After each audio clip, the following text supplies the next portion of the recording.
नमस्कार, मी वैद्य अनघा डफळापूरकर शुभंकर आयुर्वेदच्या या यूट्यूब चॅनलमध्ये मी तुमच्या सगळ्यांचे मनापासून स्वागत करते।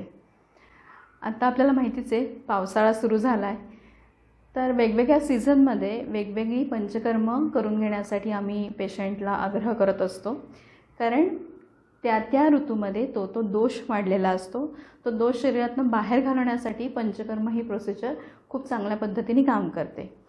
तर आता पावसाळ्यामध्ये आपल्या शरीरामध्ये वातदोष हा वाढीस लागलेला असतो आणि त्यासाठी बस्ती चिकित्सा हे आयुर्वेदाने सांगितलेली आहे। आयुर्वेदाची काही विशेष वैशिष्ट्ये आहेत, त्यापैकी बस्ती चिकित्सा आणि त्यातूनही तिक्तक्षीर बस्ती नावाची एक विशिष्ट चिकित्सा सांगितली आहे। आता हे काय गौडबंगाल तिक्तक्षीर बस्ती? तर तिक्तचा अर्थ असतो कडू रसाचं औषध वापरलेलं आहे। क्षीर म्हणजे काय? दूध। आणि बस्ती म्हणजे काय? तर ज्या मार्गाने ज्या गोष्टींच्या सहाय्याने ती गोष्ट करायची, ही ट्रीटमेंट करायची, त्याला बस्ती असं म्हणतात।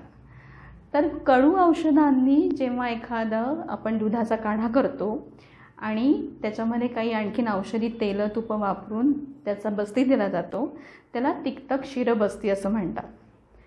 ही जी चिकित्सा आहे ती अत्यंत प्रभावीपणे काम करते। असं म्हणण्याचं कारण काय आहे? कारण ती आबालवृद्ध चालते। अगदी लहान मुलांपासून वयोवृद्ध माणसांमध्ये ही चिकित्सा आपण अगदी डोळे मिटून करू शकतो। म्हणजे त्याचे कुठलेही साईड इफेक्ट्स नाही, त्याला कुठल्याही प्रकारच्या नियमांची गरज नाही की तुमचं पोट रिकामं पाहिजे का भरलेलं पाहिजे, तुम्ही तुमचं रोजचं काम चालू ठेवलं आहे की नाही, तुमचा व्यायाम चालू आहे की नाही, अशा कुठल्याही प्रकारच्या अटी त्याला नाही आहेत। त्याच्यापासून कुठल्याही प्रकारे पोटात दुखणं असेल किंवा जुलाब होणं असू दे, अशा कुठल्याही गोष्टी त्याच्यामुळे होत नाहीत।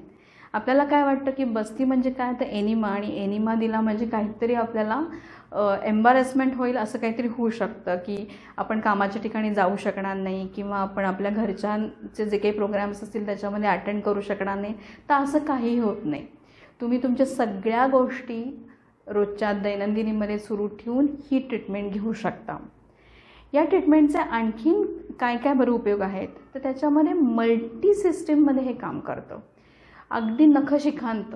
म्हणजे समजा तुम्हाला हाडांचे आजार आहेत, हाडांच्या आजारामध्ये आयुर्वेदाने कडू औषधांचा आणि दुधाचा वापर सांगितला आहे। मग हाडांचे सगळे प्रकार, जसं की कुठल्याही प्रकारचे संधिवात असतील, आमवात असेल, गाऊटसारखे विकार ज्याला आम्ही वातरक्त म्हणतो ते असतील, किंवा कमरेचं दुखणं असेल, सायटिका असेल, जर का दोन मणक्यातली जी गादी असते ती सरकणं असू दे, अशा विकारांमध्ये त्याचा उपयोग होतो। ज्या लोकांमध्ये म्हणजे लहान मुलं, आपण जर वयानुसार पाहत गेलो तर वयानुसार लहान मुलांमध्ये उंची वाढत नसेल तर उंची वाढण्यासाठी या बस्तीचा खूप चांगला फायदा होतो। किंवा मुलांमध्ये आत्ता खूप अस्थिरता आहे, मानसिक अस्थिरता, त्यांच्या हातामध्ये मोबाईल आल्यामुळे खूपसं त्यांचं लक्ष हे डायव्हर्ट होत असतं। अशा मुलांमध्ये किंवा प्युबर्टी ज्यांच्यामध्ये येणार असते, त्यांच्यामध्ये जेव्हा मानसिकतेवरती ताण आलेला असतो, अशा मुलांमध्ये या बस्तींचा वापर केला जातो। तरुणाईमध्ये जे स्पोर्ट्समन आहेत, ज्यांना खूप खेळायचं आहे, त्यांच्यामध्ये जर हाडांची ताकद वाढवायची असेल तर या बस्तींचा फायदा होतो। ज्यांना मेनोपॉजल काही आजार असतील किंवा मेन्सेस होताना बायकांमध्ये जे आजार असतील, जसं PCOD आहे, PCOS, याच्यामध्ये पण याचा फायदा होऊ शकतो। मेनोपॉजल एजमध्ये आपण बघतो की calcium deficiency, vitamin D3 deficiency, असे अनेक डेफिशियन्सीज आपल्याला डॉक्टर सांगत असतात आणि आपण त्याचे सप्लिमेंट्स घेत राहतो आयुष्यभर। त्याच्याऐवजी हे जर तुम्ही बस्तीचे प्रकार मध्ये मध्ये करून घेतले तर तुम्हाला कुठल्याही प्रकारच्या डेफिशियन्सीला, अगदी विटॅमिन B12ची सुद्धा तोंड द्यावं लागणार नाही। वयोवृद्ध लोकांमध्ये आपण बघतो की शरीराची झीज होत असते, त्या अर्थाने जेव्हा हाडांचे आजार होतात त्यांच्यामध्ये या बस्तींचा फायदा होतो।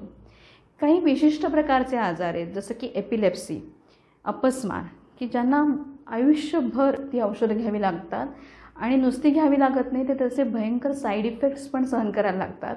अशा अपस्माराच्या रुग्णांमध्ये ह्या बस्तीचे फायदे होताना दिसत आहेत।